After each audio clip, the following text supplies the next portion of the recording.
Nathan, you know, our show has a lot in common with PBS programming in the 1980s. We're both funded by the National Endowment for the Arts. Yep. Republicans in the Senate want to cut off our funding. Yes. And there was a series for children in the 80s called Wonderworks, and I always call you my little Wonderwork. Oh, you wrote a parody version of the Oasis Wonderwall song, in which you call me Wonderwork the entire time.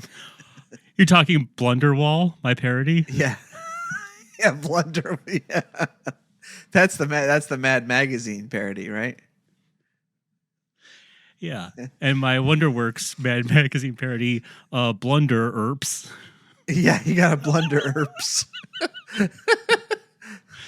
I'm never proud how often, whenever I see titles of new movies, I try to think of 80s Mad Magazine parody titles, and I always laugh and laugh.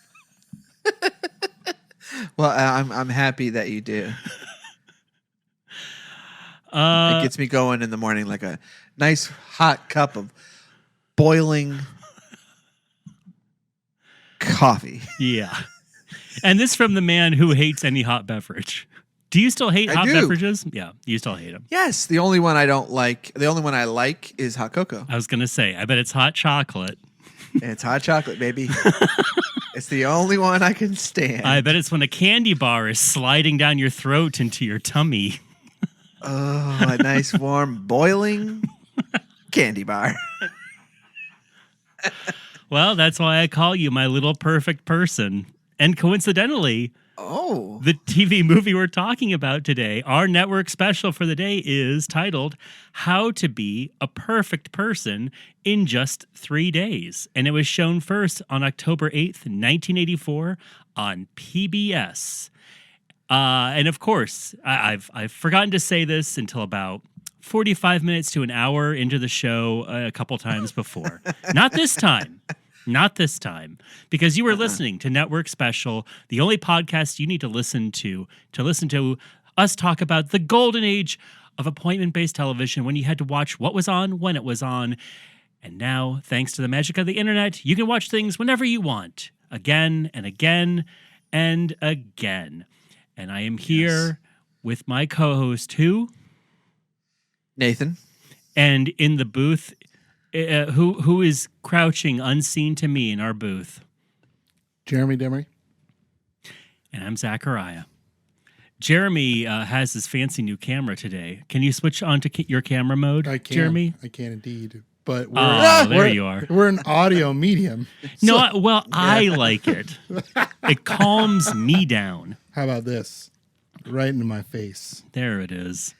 Well, hey, listen, everyone, if you want to see video of this, email in. Tell us you want to start that big fat juicy Patreon. Email in. Come on, podcast listeners. Let's get those podcasting bucks. We got some emailers on the line. Uh-oh, mailbag. Here's what they said. Now let's crack some of that podcast juice. Take a big swig, and here we go. I'm not familiar with these references. This is how I'm going to make sure our TikTok takes off. Oh, by the way, let me tell you. Tell me. Our TikTok is taking off. Aha, the quadruple T. Yeah, we are at a triple T, I guess. Over 500 followers now. Ooh, baby. Look out, women shoving their chests into the camera. We're coming for you. Hey, this is only one post a week. I'll have you know. Wow. For all those algorithm lovers. And we're one of those brainy podcasts that eggheads listen to because only eggheads. We talk about stuff based on books, like How to Be a Perfect Person in Just 3 Days, which was based on a book that was written in 1982 by Stephen Maines, who wrote books with amazing titles like The Obnoxious Jerks and Chicken Trek. I actually read some of his books when I was a child, and I loved them because they combined three things that I really loved in my books, which was people with very funny names, people doing odd things, and everyone reacting to those odd things as though they were perfectly normal. Three things I loved in my reading. I love it. It's like you were born a Kids in the Hall fan.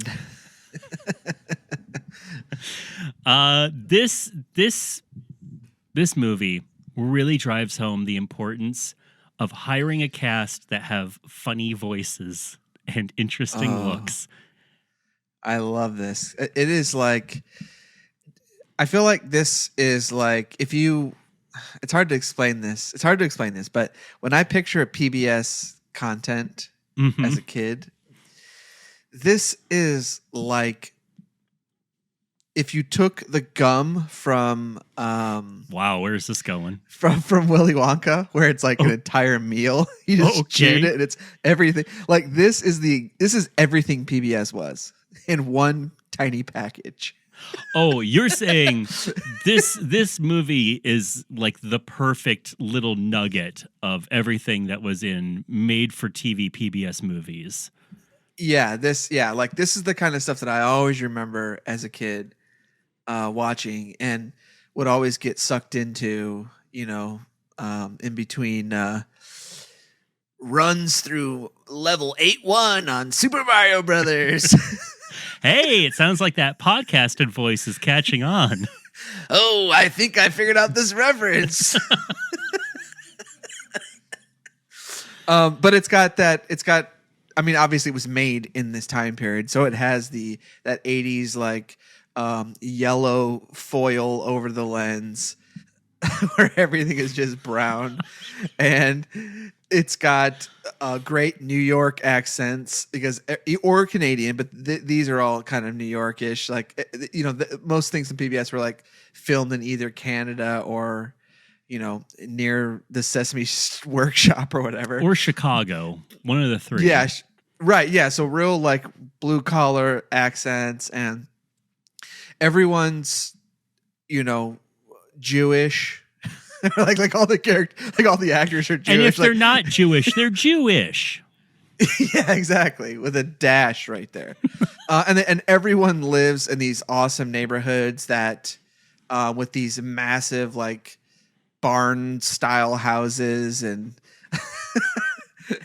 it was just everything I loved when I was a kid because I always wanted to live places like it was like sidewalks. Everywhere I lived, no, we didn't have sidewalks. We just had like 35-mile-per-hour roads. Yeah, me too. And so it was amazing to see people living in places where you could actually walk somewhere and not, or look out for cars and stuff or ride the bus somewhere. Yeah, like I'm sure that people who think that when you grow up in a neighborhood where there's big wide open spaces all around your house, it makes you less of an indoor kid. I would argue it might make you more of an indoor kid because you can't walk anywhere without tromping through your neighbor's swampy yards or getting almost sideswiped by speeding cars down your podunk road. And here in Florida, everyone has a fence in their yard. So you can't do that. You can't walk through people's yards. Oh. Like where I lived in Ohio, no one had fences. So you just, you need to get anywhere. We're friendly. Yeah. Down here, it's, oh no, baby. Don't you dare try to touch my grass. Yeah, and all the gators. Can't walk around and all those because of all those gators.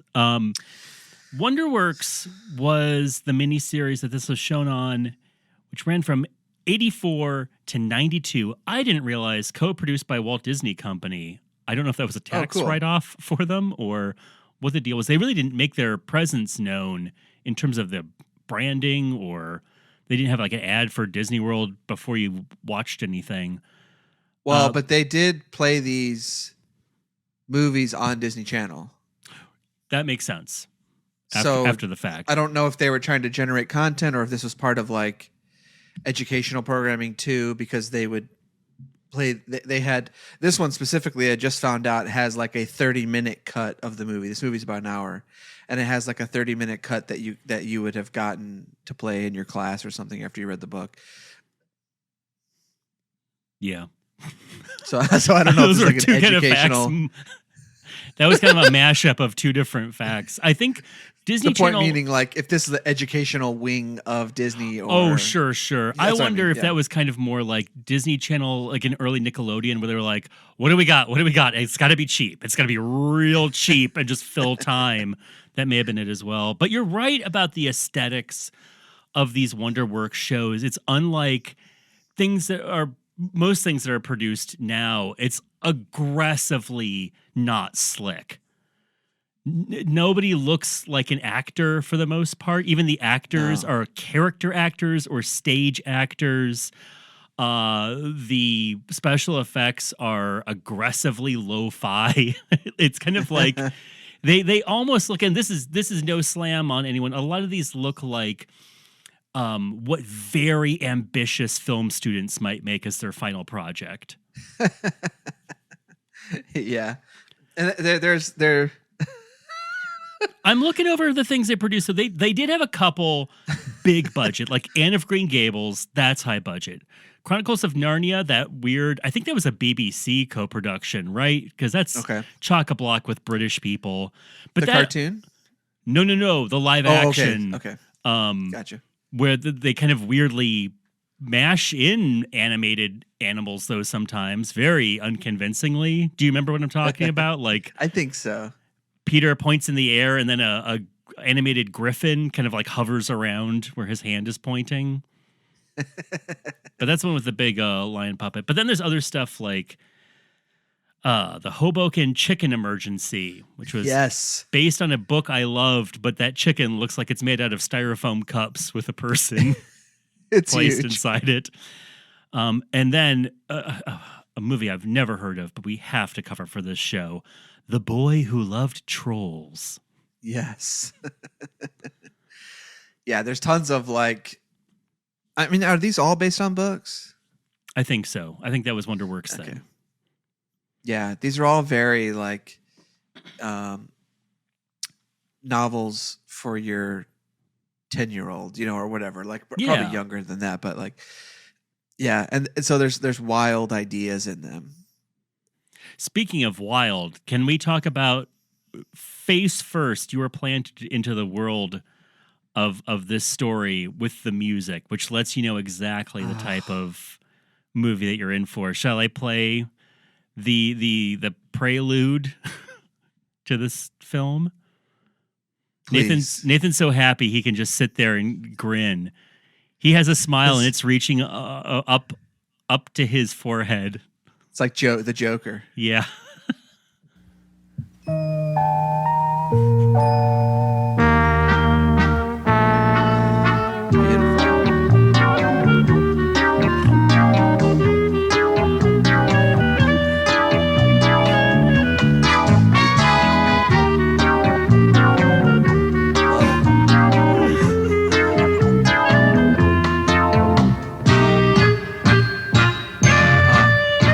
Keep it coming. Love it. Thank you, David Frank, for your fine musical tastes. And clarinet. The clarinet is such a like I feel like people don't think about the clarinet much. Underused instrument in popular music right now. Right. But I think it's used a lot. We just don't notice it because of how it's used. But when it is the star of the show, sure, it's amazing. Bring it back. That's right. Maybe I will. Maybe I'll learn clarinet. You also just need that like that kind of musical singing style over it. Yes. Who would do that? Like a Randy Newman or something like that. Or you like, shake Dr. John awake. Yeah, that's right. I knew it was going to be Dr. John. So get us in. This was actually your suggestion. I had never seen this before, but I found it pretty delightful. Tell us about our main character and his funny voice. We'll talk about everyone's funny voice in this show. So, his name is Max, right? Oh, Is that right? if only I there can't was remember now. some way that you could know. If only there was some sort of website that would show I don't know why you you always make me go to the internet. Why can't you just tell me the answers? Well, You just always make me search. Okay. All right. So our Search. character Milo, freaking Milo. That's Milo right. Crimpley. Crimpley. The Crimpley family. Yeah. So and played by Elon Mitchell Smith, who I think they said that some agent like just saw him somewhere and was like, "Hey kid, I like your look." That's great. And put him in a movie. But he's just this, he kind of makes me think of isn't the main character in Real Genius named Milo? I don't know, but this actor was in Weird Science. Yes, he was. And he's got this real like a softer, kinder, gentler version of Ben Shapiro's voice. Yeah, he has that kind of, oh boy, I'm in for a real ride. Yeah, and he's got just a big mop of hair on his head, and you can search at home, folks. I don't know why you need me to describe it. Oh, Hopefully well, you've already because watched it this. throws them into a rage like you. They listen to this podcast, so they never have to look anything up. Hopefully you've watched the show already, but yeah, he's just this schlubby little kid, and I don't know if I use the word schlubby right, but schlubby. I'm looking at a picture of him right now from the show, and his head's all just matted, like his hair is just flipped up and stuff. He does have a haircut that's very in vogue with teens right now, though.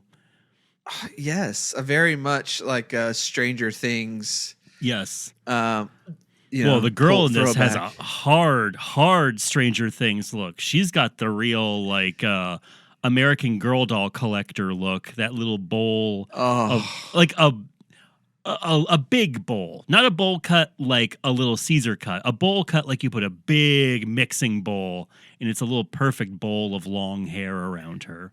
And the hair kind of curls up under itself. Yeah, on the edge. Yeah. Yeah. Oh yeah. Love it. So yeah, that's Milo Crimpley. Ask Max. Yeah, and he'll say his name's Milo. I mean, I don't know if he's a schlub. He is a klutz. Yeah, klutz. Okay, klutz. Take away schlub. He is a schlemiel. Yeah, schlemazel. He's not quite a schlemazel, but he is a schlemiel. Okay. And he falls down, Nathan. He's going through an awkward time in life. He trips. He spills stuff. He does dumb stuff. He can't keep his jeans on the doorknob. It just keeps falling off. Exactly. The first example I thought of. The kid, he can't keep his jeans on the doorknob. Yeah, exactly. When I think of imperfect people, I think of people who just cannot nail the pants on a doorknob. And is he happy about this? Trick. No. He gets laughed at. He gets pointed at. His brother's always giving him the business. And by the way, who is his brother? Who is his brother played by? Lenny Van Dolen. Lenny Van Dolen from Twin Peaks. What's that? Well, but also what's that movie? Electric Dreams. Oh, he is the star of Electric Dreams. I know him mostly as a extremely creepy person from Twin Peaks, and even in this, this actor has a very intense energy.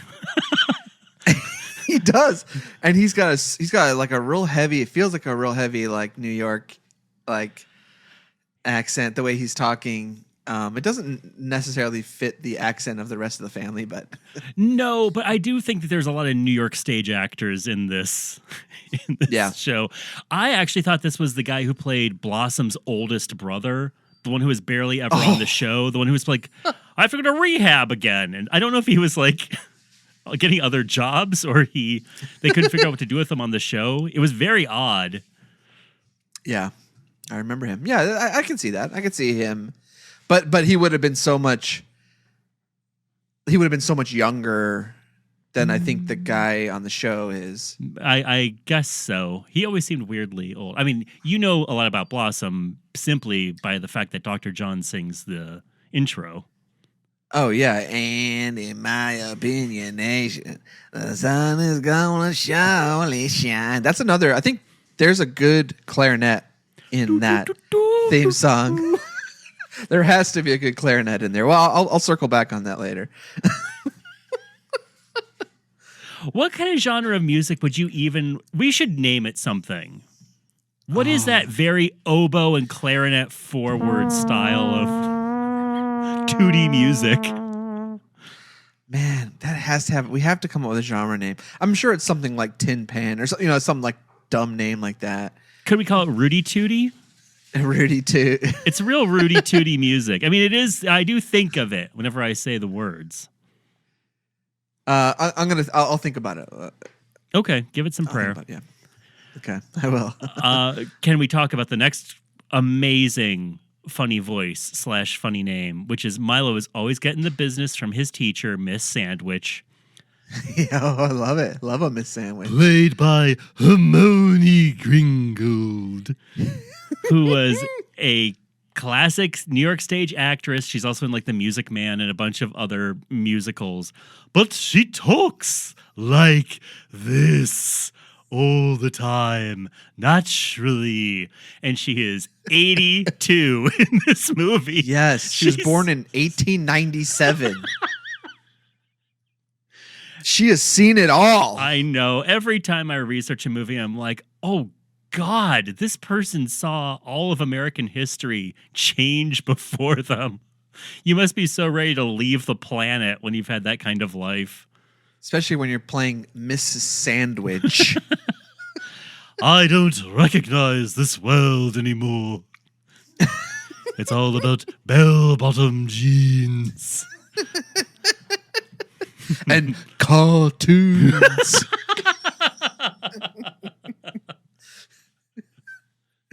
A person tried to sell me an electric light orchestra. What happened to the classical orchestra? Oh. Can I play the ad that I sent you of that Hermione Gringold made for Coco Loco before she passed on this mortal coil? Hold on just 1 second. Let me make sure my volume is all the way up because, believe me, you do not want to miss a second of this. I'm glad that they're trying to get me to switch to chat. Oh, hold on 1 second. This is going to be... I'm sorry to timestamp this episode like this, but I got a huge, huge alert whenever I went into Gmail that chat in Gmail Hangouts will soon be replaced by Google Chat. Wow. Wow. Wow. These are the kind of changes I was talking about. I don't care for them. Big news. I always hobnobber with society's snobber. There's one thing I know they'll adopt. Cocoa Goya Colada is a lot of colada. It's the cream of coconut. Now, I should just say that Hermione Gringold is in what looks like if the Golden Girls had a dream sequence. She's just surrounded by white wicker and palm trees and blowing white silk, and she is in a black dressing gown with big ostrich feathers all over her, and she has a little tiny red fan and 2 cans of Goya Colada Pina Colada, which she will start shaking like 2 little maracas. No plain old colada, my dear, hits the spotter. I take only the top of the crop. Cocoa Goya Colada is a lot of colada. It's the cream of coconut, nothing butter. The cream of coconut. Okay, I'm sorry. You just talked over the most bizarre, funniest part of this song. I now have to replay it. Nothing butter. The cream of coconut. They'll adopt it. What? What did she say? They're adopted? They're adopted. What does that And she mean? clasps the pina colada to her bosoms. I don't know what that means, but it makes me laugh. So this song sounds like straight out of a Rankin Bass. Sure. I wish those songs were that short. I picture, a stilted animation of someone dancing around a coconut tree. And also, isn't that kind of like the same style of Rudy Tooty music, but with a Latin edge? Just the tiniest bit. Boy, I don't know. I don't want to know but you. I want to yes and you. But don't if it's not true. I feel like moment. Rudy Tooty is more about like you can think of a band that's wearing peppermint stripe style outfits, kind of like slowly like lurching down the street playing it. You know what I mean? This is a little too smooth for Rudy Tooty for me. Well, I'm going to stand firm that I think this is a subgenre at least of Rudy Tooty. Nathan, I just realized what we have to do.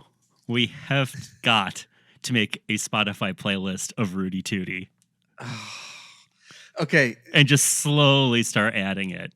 But okay, we have to. The problem is, all of the music we find is in movies, so we would have to like release. We would have to get the rights to the scores of these movies and then release them on Spotify. I wonder. I mean, you kind of have to rely sometimes on people uploading their own stuff. I've found very strange soundtracks on Spotify, but it's very clear that the composer themselves uploaded it.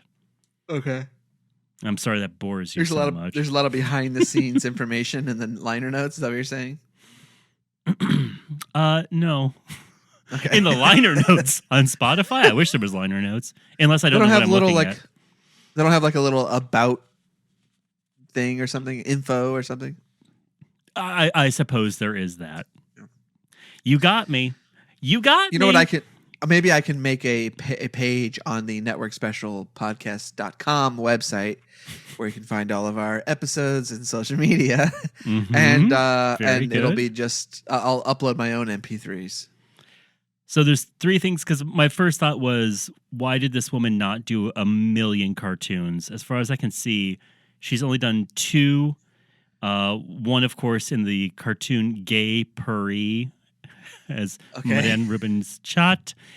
And then in Tubby the Tuba, she voices Miss Squeak. But I've got to track down and watch Munster Go Home. She's in a Munster movie playing Lady Effigy Munster. So she's related to Herman in some way. I mean, she sounds like... I feel like some Disney voice actor was imitating her.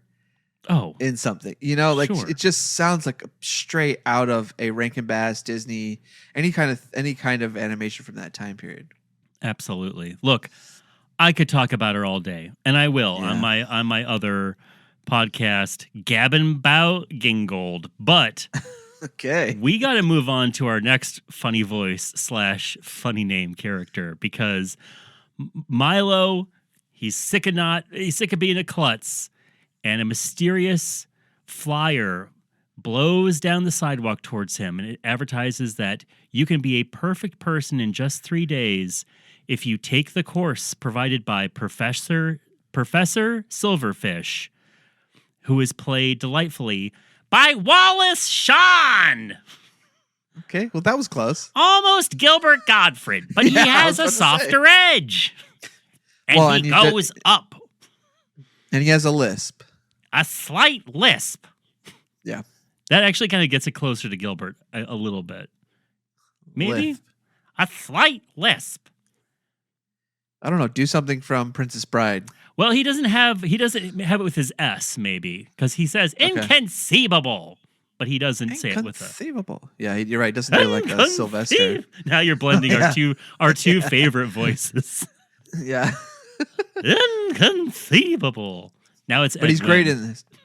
He's great in this. He's got long back hair. Like I mean, from the back of it. And I don't mean hair on his back. I maybe mean, explain that. He has long hair. He has luscious long back hair that just hangs out from below the suits he's wearing. You describe Wallace Shawn's hair as back hair because he still has Wallace Shawn hair, which means he's bald on top. Yeah, he just has a little Gallagher hula skirt of hair. Yeah, which I think if I ever get that route, I may try to do. Oh, your I wife's may a just lucky let it- woman.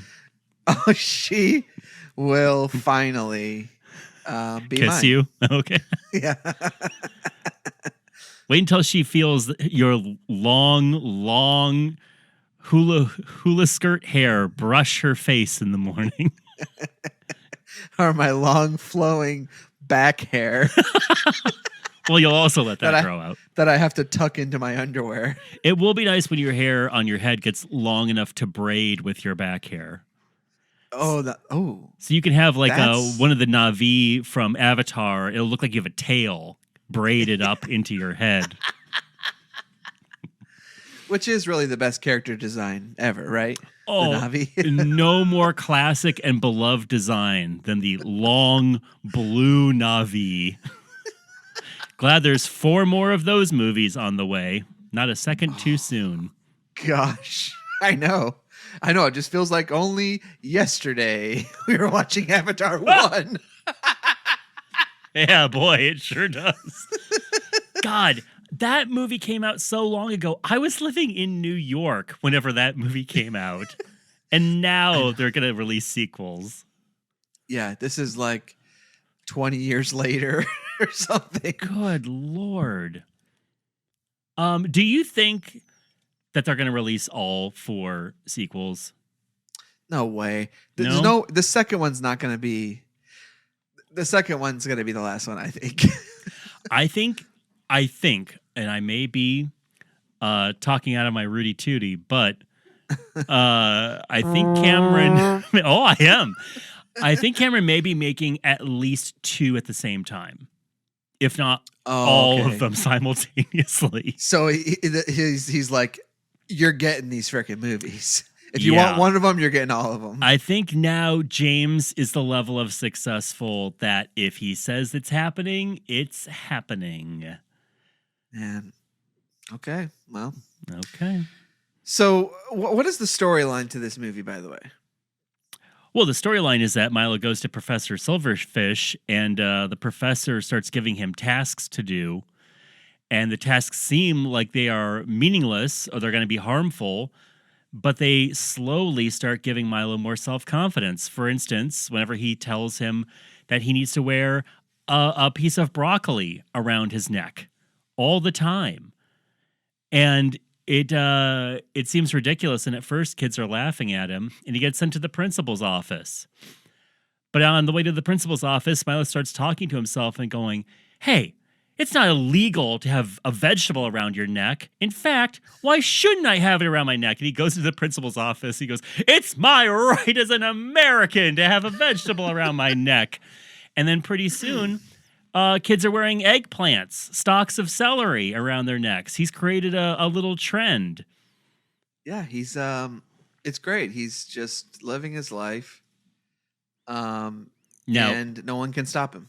Now, this is the sort of movie that it's good I did not see it whenever I was younger, because I would have taken this as a factual and inspirational and aspirational story and tried this kind of thing and then gotten pounded worse for it.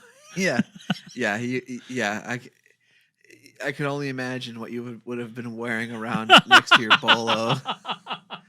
bolo tie or whatever. I mean, I know I've seen shots whenever I did an image search for this that there are classrooms of little kids, because this book is still taught in schools, and they all have little paper broccoli stalks that they've made that they're wearing around their neck, and it's very cute. Nice. But yeah. Can we talk about the sandwich he eats in the beginning of in the beginning? I was eating when I watched it, and I really wished I hadn't been. So this is a massive hoagie bun, right? Massive hoagie bun. It's insane. And he's got slices of apple and chips, potato chips, and then he pours yogurt over the top. Oh. And then he tries to eat it and all slops out. This is at the bus stop. This is breakfast, by the way. This is breakfast, and he's eating it next to 3 old ladies on the bus stop who are clutching their pearls. who barely keep from projectile vomiting all over the lawn. Yeah. So all the stuff is he's a klutz. He falls down. Yeah. He can't keep pants on doorknobs. He's bad at school because he doesn't listen. We should also say he wrecks his brother's car.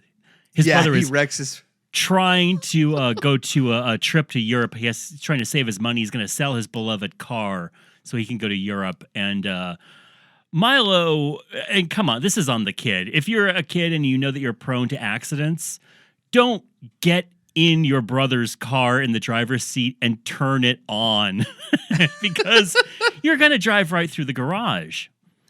He does. He writes a paper on the history of China, but he writes it about the dishes instead of China, the country. Right. Yeah, he's just all over the place, this guy. He's bumping into trees. He's ruining his brother's coming of age trip. Yeah, it's wild. So this is why he needs to become perfect and why he ends up with Dr. Silverfish and wearing the broccoli. What's another thing he tells him he has to do? He tells him to not eat. He can't eat for a day, which leads to him in school having a little farty stomach. Yeah, a little grumbly tumbly. He gets the Rudy Toots in his tum-tum. Yeah, and, there's lots of hijinks with that. And what, is there anything else? Sorry, are we both passing over what that lesson does because I can't remember it either? Why does his stomach growling result in something positive? That's like, I felt like some of these was it just to make him not care about what other people thought? Because it's like he'll make a mistake or he'll be weird in public and it's fine. Maybe it teaches him how to have self-control or something. Yeah, maybe. I wish I had written it down because I think that it is a little bit more of an A to B lesson that he learned that I'm not drumming up. Sorry, listener, but hey, you should be watching these movies and then you can yell at us in an informed way. Or put a comment on Apple iTunes review, Apple Podcast review, where you make fun of my laugh. Now, to be fair, he did not make fun of your laugh. He said you laugh at everything. No, I feel like he did add an adverb there. Oh, okay. About how I laughed about everything. Was it delightful? Is that how he described it? Yes, and I always take that as a diss and not a compliment. He said you delightfully titter at every comment made. Titter. Love it. There you go. There's that laugh. There's that delightful laugh. And so for all these lessons, Mr. Dr. Silverfish says that he needs to have something precious, something rare, the most valuable thing that Milo has. Yes. And Milo's trying to figure out what that thing is because he says it's not money. It needs to be valuable at one point, to him. He thinks it's a gorilla mask. A very odd decision to leap to, but I mean, people do act odd in this movie, not just Milo. Yes. Yeah. And this is all leading up to what is the cover of the VHS tape, which is there's a kite flying festival, like a competition, where you whoever can fly, the best kite that works, but also looks cool and it looks interesting. So there's people who have made a pizza box kite. Someone does his friend does a dress kite. And his enemies do a shark kite with a big knife at the end of it. Yes, it's awesome. It's actually a really awesome kite. And so Milo doesn't want to take part in this because he thinks he's too much of a schlemiel to do so. And then who shows up but a sneaky man in a beard who looks and sounds a lot like Dr. Silverfish. He has flowing back hair. Now, this was the one thing, obviously, this is this is a magical reality. This is a lot of leaps of faith. You're not supposed to take anything in this show seriously. However, you can push me too far. And whenever Wallace Shawn showed up in disguise, quote unquote, as a balloon seller, and he just has a big fake beard on, okay. If you have been talking to Wallace Shawn, I will say if you've ever talked to Wallace Shawn once in your life, let's say he's not an actor. He's never been anything you've seen. If you talk to that man once in your life, you would remember him for the rest of your life. Yeah. Because nobody looks or sounds like Wallace Shawn. Yeah. Yeah, it's hard to believe, but it's always like that. It's always I always feel like it's always this way in kids' things. Well, it's always I was very clear. Furious. So yes, he decides to enter the kite contest by not flying a kite, which I thought was a weird turn for the story to go down, because he just ties a bunch of balloons to a wheelchair. He tips over a kid who's in a wheelchair, and he starts tying balloons to it. No, it's a lawn chair. It's a lawn chair. Is it? Okay. All right. Yeah. For some reason, I thought it was a wheelchair. No. Now, this is very interesting. It chilled me to the bone. Because I'm looking at when the book was written, 1982. This was the same year that Lawn Chair Larry had his epic flight in a lawn chair that he tied giant helium balloons to. How far did he get? He made a 45-minute flight. Let's see, on a patio chair with 45 helium-filled weather balloons. He rose to 16,000 feet. Holy moly. Too Was high. He buckled in? I would hope so. I mean, me thinking about this made me sweaty palmed and nervous. Thinking about being just in a deck chair looking down, flying in the sky. He then entered controlled airspace near the Long Beach airport and went right into power lines, but he was able to climb down. Holy moly. And we can never forget the balloon disaster in Cleveland. Lots of balloon hijinks in America. Yeah. Oh, early 80s was a golden age for balloon hijinks. You had this guy, the Cleveland balloon launch. You had Das Road Balloon. Did you ever watch that? No. Jeremy, do you know what I'm talking about? No The clue. red balloon. Oh, okay. Oh, this is the what Mr. Show is riffing off of? Oh God, yes. They did a sketch kind of basically. Yeah, there was it's a short film, but without words. But I believe it was filmed in Denmark, called Das Road Balloon, or the Red Balloon, about a little boy who has a magical red balloon follow him everywhere, and it turns into his friend. But it's one of those things where it just got shown everywhere, and I will run into people who have seen it at random. Because, of course, it's the first thing I ask them. Didn't it come out on like Criterion Edition or something? Probably. It's probably streamable on their service at this point. Yeah. So this kite competition has absolutely no rules, right? No, they just want to see, it needs to be up in the air. Who can get the highest for 5 minutes straight, I believe. And you can also just the longest flight. Sabotage anyone else's kite if you want. Yeah, Bully and Kid you will not be goes crazy disqualified with that knife kite. And then he tries to kill Milo by popping his balloons with his shark thing, with his shark kite. And of course, it doesn't work. You know, Milo lives to the end of this movie, thankfully. Spoiler, he does not die at the end of this. No, he doesn't. Movie for children. He ends up thwarting the shark kite and landing down, and now he is the perfect person, right? Because he has self-confidence. He's can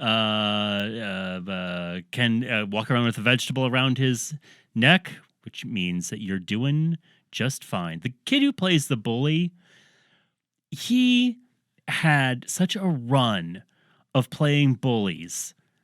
I mean, he has the perfect look. He has like kind of tangled, sort of greasy blonde hair. He's a little husky. No question. Yep. He wears like a a mid-length football jersey for his shirt. Uh-huh. What's his name in this? Norbert or something? What's it like? The character he's playing? Yes, Norbert Sandhill. Great name. He was a bully in the Wonder Years, bully in Head of the Class, a bully in the Cranium Command attraction at Epcot Center. Man. A bully in Parker Lewis Can't Lose, a bully in The Mask. Love it. And a bully on Malibu Shores. Isn't that a show that you love? Malibu Shores? Malibu Shores? Yeah. That's like an early Kerry Russell. Oh, I was thinking of, what's the Hollywood teens where they're all in a band? Yeah, you're thinking of California Dreams. California Dreams. God, I wish there was a TV movie of California Dreams we could talk about.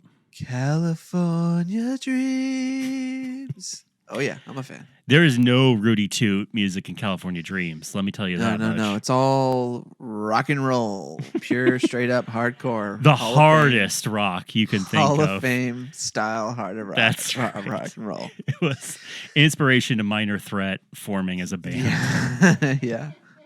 So Milo wins money from this thing because he lasted the longest in the air and gets home. And so now he's throwing a party for himself. And in the midst of throwing the party, what happens? Well, you tell me. Well, first he gives that money that he won to his brother. Very nice. To pay, which is great. And there's a very nice little touching moment at the end on that. But no, he falls over and knocks down a bunch of stuff, and he realizes he did not get what he was promised, which is a perfect falling down life. Right. So he chases after Mr. Silverfish. Yeah. Yeah. He goes to Mr. Silverfish's house to give him the yelling of a lifetime, and the house is abandoned. It has a big for rent sign. Yes. And I forget how does he find he gets these tapes. Basically how he gets his instructions from Silverfish is he gets these tapes and he listens to the tape, and each tape gives him instructions. He gets one final tape. I can't remember how he finds it. Well, there's a parachute. Oh, that's right. That comes down in front of his house. It has a cassette tape in it. And so he sits and listens to this tape, and it's one of those things where you're listening to a tape and the recording reacts to what you're doing. Yes. The recording will say something, and it will give a pause long enough for you to say out loud to nobody, but that's crazy. And then it will say, you might think it's crazy, but... Yeah. And this scene just seared into my head. Like those tapes and all that stuff, like that kind of like the tape in the coconut. He has one in a coconut. Like all these moments really because the tape at the end, the tape recorder starts eating the tape. Mm-hmm. But then it still plays. It like stops and garbles his voice, but then it continues playing anyway. There's a little bit of magic here at the end. When you say that it really got in your head, do you mean as a child you saw this and you wanted to make tapes that allowed people to pause, and then you seem very smart by answering them? Well, that kind of thing, that kind of scene in a show I felt like those kinds of scenes in shows where there's a recording and they're reacting in real time, like is something those always stuck with me. I don't know why. I think maybe because there were so many of them, but this is the kind of stuff I remember, like thinking when I saw this, like this popped into my head, like as a flash, like, oh, you watched this when you were a kid. Oh, I see. This was a sensory Yeah. moment for you. Yeah. Okay. Yes, it came yes. all back to you in a rush. Yeah. And so, and then that's the end of the movie. I mean, he there's a little scene with the brother who's going to teach him how to drive, and then he changed his mind because something bad happens. I don't know. He falls out of his chair or something. But so overall, what did you think of this? I think this movie has some of the best lessons taught for children that is in almost anything that we've watched so far. Sometimes we watch movies for children with lessons that I would really not want my kids learning from these things. And just a little nod to next week's episode. Oh, really? I agree 100%. Oh, no. A movie I have not yet watched, but now I can't wait. The lesson is very much garbled and confusing, but we'll get there. Anyways. I loved it. I love it, the 80s kid genre where everyone's just a big weirdo. It's like very mild David Lynch for kids. I love how in the Kite Contest, his best friend has made a kite by ironing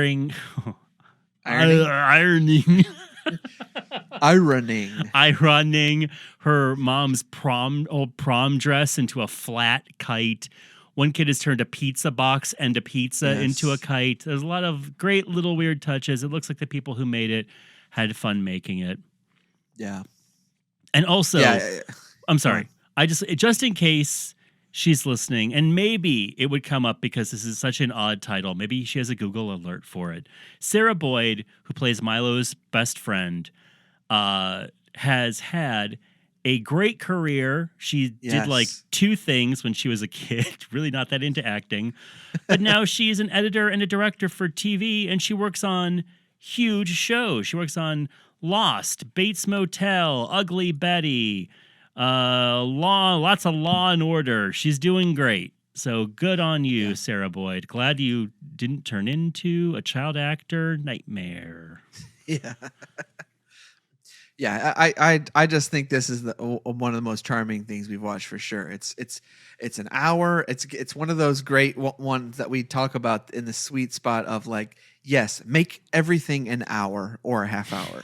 Like, don't go any further. You don't need a TV special that goes any further than those 2 time frames. Boy, I just I saw The Batman and I enjoyed it. And I was watching it and I was going, you know what? This is long, but I am very engaged with this story. Looks great, like these characters. And then, Nathan, it hit a certain point. And I was like, okay, and here's the ending. Oh, okay, there's another scene. All right, I guess we're also going to wrap this up. Okay, and we're going to keep continuing on with a new plot line. All right, I guess we'll see how these characters wound up. Okay, and yet another little epilogue. And it was just like, end these things faster. You need to know when to cut stuff out. And the people who worked at WonderWorks knew what they were doing, baby. That's right. They put the page on the screen and nothing else. Yeah, it kind of makes me want to like this one, and it makes me want to kind of go. And I'm assuming these are light reads, like, you know. I would assume so. These aren't dense, like, you know, War and Peace style. What if it is? What if you get this book for children and it is like a Ulysses style phone book? It's like Game of Thrones. Like he's still finishing.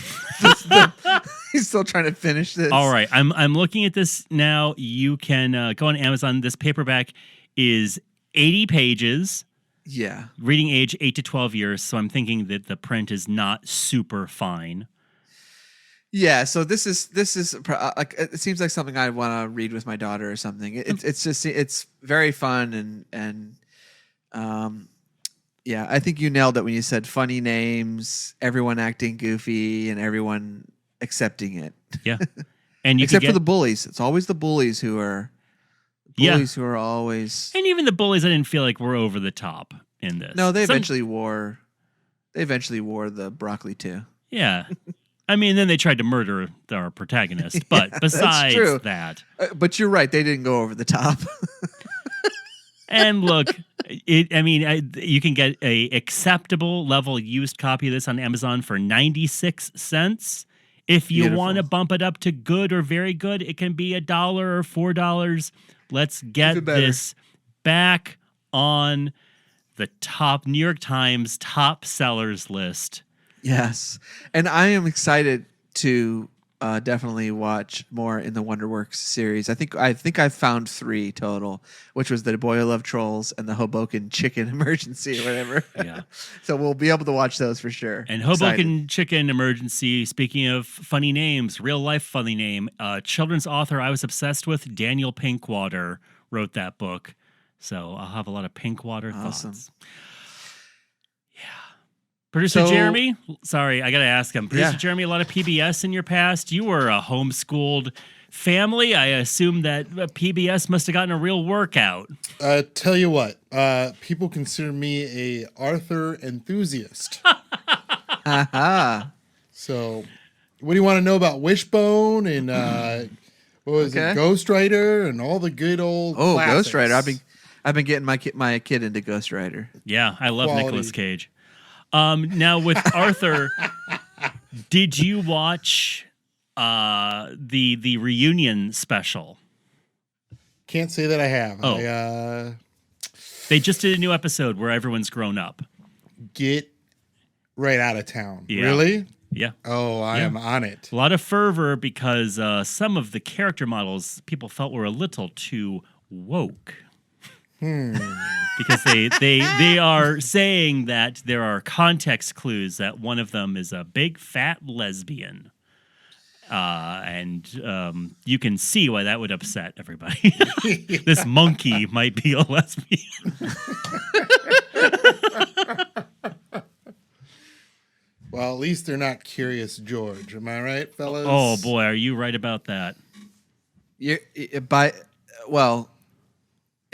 Isn't it by Curious George now? Now it's by Curious George, yeah. That's what I thought. So sorry, Jeremy. That's okay. It's invading every space. This woke culture has gotten me with no sleep lately. I know, it's tiring. So if you want to hear more about how the woke culture has invaded this country and really changed the society for the worse, check us out on networkspecialpodcast.com. You can subscribe at all your favorite podcast places, except for the ones where you'd probably have to pay money to be on. And we have all the social medias, TikTok, Facebook, and Instagram. And I try to post something every day. So please pop on there and have some fun. Instagram? In my day, we could wait a moment. Pretty good, huh? This is going to be her stand-up act. And of course... I love her. Yeah. Oh. I love your impression of her voice. This is the new Stoney. Ooh, by the way. Yeah? Is the Stoney reunion coming? I think Stoney's got I don't know what he's up to. Let me tell you, Nathan. Oh, man. You think that kid got high with a bunch of balloons?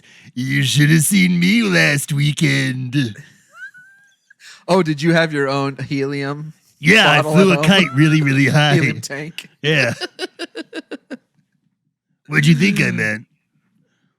Oh, I don't know. I just was making conversation. Oh yeah, no, I love kite flying. And then I ate a big can of peyote.